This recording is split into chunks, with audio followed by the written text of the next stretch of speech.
Welcome back to part 2 of our video look into the book Christianity's Contributions by Charles David Elridge. There is a section here that we, during editing stages of these videos, came across. Okay, this is basically a chapter or a section of information where various tribes, etc., settled all disputes, etc., with a wager of battle until it was outlawed, abolished in 1819. And the American colonists protested against the English legislation, which deprived them of the right of wager of battle in criminal cases. Christianity was consistently opposed to wager of battle because these barbarians could oppose the judge, challenge him to a battle, and anyone else to a battle when they weren't agreeable on the verdict, the outcome. So Christianity was consistently opposed to wager of battle.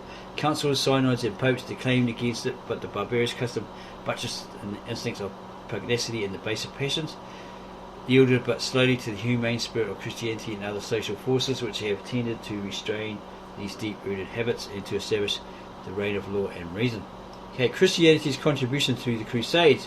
We found this very interesting, and we'll give you the reason why in a second or two. Here it states, the Crusades from 1095 to 1248 were called forth by the fact that during the 11th century the Mohammedans, Islam today, had entered upon a new era of conquest. They overran Eastern Europe, apparently they invaded Spain, conquered Spain and most of Europe, Asia Minor and the Holy Land, and threatened the extinction of Greek civilization. The Greek emperor called upon Western Christendom for aid or help, and thus began the Crusades, the conflict between the cross and the crescent, the cross of Christianity and the crescent of the crescent moon, etc., of the Mohammedans or Islam, which lasted for 200 years. During the medieval age, thousands of Christians had made pilgrimage to the Holy Land and its sacred shrines.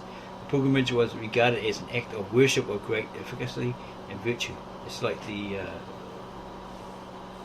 Muslims going to Mecca and going around that black rock, square rock, etc., whatever it's called.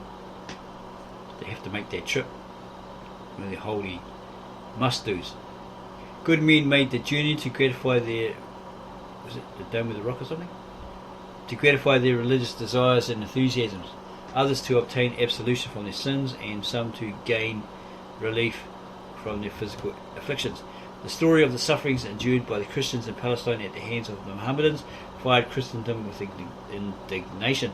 When in 1095 the Greek emperor appealed to Pope Urban as the head of Christendom, plans were made for an armed expedition to rescue the Holy Sepulchre from the infidels. Thrilled by the battle cry, God wills it, God wills it, the nobles of France began to organise an armed force to start the following spring. All over Europe, the people enthusiastically pledged themselves to aid or to help the cause. The motives urged upon the people were that the Lord's Sepulchre was in the hands of the infidels and must be rescued. The cry of their fellow Christians in the Holy Land who were suffering cruelties enforced by the Mohammedans, the appeal for help from the Christians in the East whose lands were overrun by the enemy, and the necessity of maintaining freedom to make their pilgrimages to the Holy City and the holiest of shrines. Peter the Hermit went up and down the land calling upon the people to rescue the Holy Sepulchre from the infidels. To the rescue is God's will, he cried, to the great throngs that gathered around him. Thousands of men, women and children, unorganized, ignorant and almost without weapons and resources, set out to reach Palestine and to take possession of the Holy Sepulchre without waiting for the properly equipped army planned by the French nobles. Thus, the First Crusade began with the march of the hordes of peasantry, most of them perished on the long march. Those who reached Asia were destroyed by the Mohammedans. The following spring, 1096, a formidable army, 300,000 strong, set out for the conquest of the Holy Land.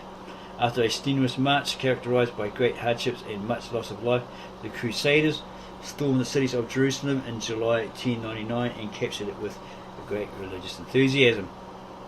The Third Crusade is regarded as the most important and romantic because of the conditions which called it forth. For over 100 years, the Christians had held possession of Jerusalem when the Mohammedans under Saladin recaptured it. All Europe again sprang to arms, and the rulers of Germany, France, and England joined in the renewed efforts. Upon 8 occasions, vast armies from Europe poured into Asia. Millions of people from all parts of Europe enlisted in these strange religious uprisings. The population, wealth, and resources of nations were exhausted, and 2 millions of people are said to have perished in these campaigns.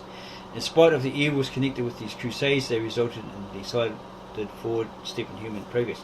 New vistas of thought were opened, and new energies quickened, and new advances made toward a better and broader civilization. The Crusaders served to unite the nations of Europe with one common purpose. Never before had the various peoples of Europe been so united in effort as by the religious enthusiasm and devotion called forth by these uprisings. A more sympathetic relationship between men of various classes and a better understanding among nations resulted from these crusades. Nobles and peasants engaged in these campaigns, and their common experiences of hardships and sacrifices produced humane feelings and served to bridge the gap between them. The contact of nations exerted marked influence in breaking down racial hatreds, national barriers, and superficial distinctions. The peoples of Western Europe were brought into intimate relations with the more advanced civilizations of the East. From this contact, decided gains were made in science, art, architecture, medical science, and agriculture. New commercial relations were developed between the West and the East. The economic and military foundations of the feudal system were undermined. Thousands of knights and barons had spent their wealth in these expeditions and left their bones to bleach along the far-flung battlefields. The nobles who survived with their resources depleted could no longer maintain their powerful sway over the rising commercial cities and growing democracies. Tens of thousands of workmen had perished in these campaigns, and the skilled workmen who remained were enabled to secure from the nobles and landowners great privileges and grants in return for their services. The power of the feudal lords was weakened, the common people gained in influence and independence, and the way was prepared for the gradual dissolution of the feudal system. Whatever contributions the Crusades made towards better civilization and more liberal government, it is evident that these expeditions were conceived and motivated in deep and profound religious convictions. Okay, why we decided to do a video on that portion is because they're promoting the Crusades, the Crusaders as the heroes. Okay, maybe Saladin was a cruel caliphate and did what he did, but there was another one that came along which we found information on through someone else's research that perhaps, can't really remember the video exactly, but the Romans had gone and conquered Jerusalem. They killed all the Jews, burnt a lot of them in churches, drove many off, and so forth, drove many out of Jerusalem. So it was basically empty. These Muslims, Mohammedans, came along under this certain leader who met with this Roman leader, this general, and said, let's talk. So they walked, and this particular Mohammedan walked next to his horse. He had his servant riding on it, sitting on it, right, and riding it. So this Roman says, hey, aren't you supposed to be like the top guy? You're supposed to be on the horse, and he's supposed to be walking you on the horse, right? He's walking the horse, but he says, oh no, we share, and all this sort of stuff, right? And they had a talk, got on pretty well, and then this Mohammedan says, hey, where's the Jews? And the Roman says, well, you know, we jabbed them up, slaughtered a lot of them, burnt them in this church, all that sort of stuff. We kicked a lot of them out, or most of them out, right? All of them out. And she says, hey, but Jerusalem is Jerusalem. It's got to have Jews. That's why it's called Jerusalem.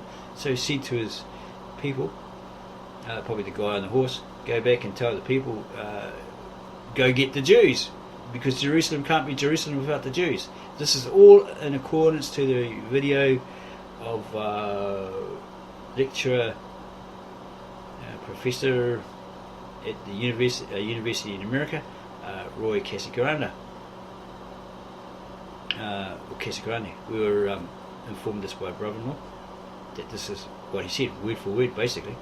And we went and had a look at it. What the? And we came across because we've always thought that the Crusaders were the heroes and these Mohammedans were evil and all that sort of stuff, right? Cruel and whatever, slaughtered everybody, as we've been told, right? We've been taught through books and through school, media, whatever.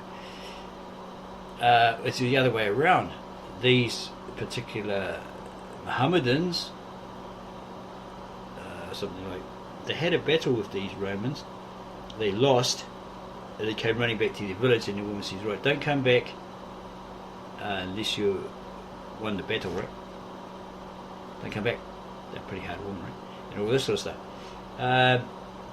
So they had a fight with them, and this guy had a talk with this Roman leader, general, or whatever he was, and he says, oh, let's go and pray in the church, you to your God, me to my God, right? And this Muslim leader said, oh no, I can't do that because we don't pray with Christians or believers in the Christ or whatever. We pray separately, so we have to resurrect this old destroyed church, Jewish church or synagogue or whatever it was, and that's where they put that Islamic temple, right? That dome of the rock, supposedly over the top of this old Jewish temple that had been, or church that had been destroyed by these Romans, and so forth. So we can put the link to that Roy Casagranda video underneath, so you can watch it and listen to it and absorb what he says, because we can't remember everything, so we may have got a few things wrong, we admit that. So it's best to go look at that video, click on that link, go look at that video. On that, we actually came across a practicing African Muslim in Auckland, at a fish and chip shop, right?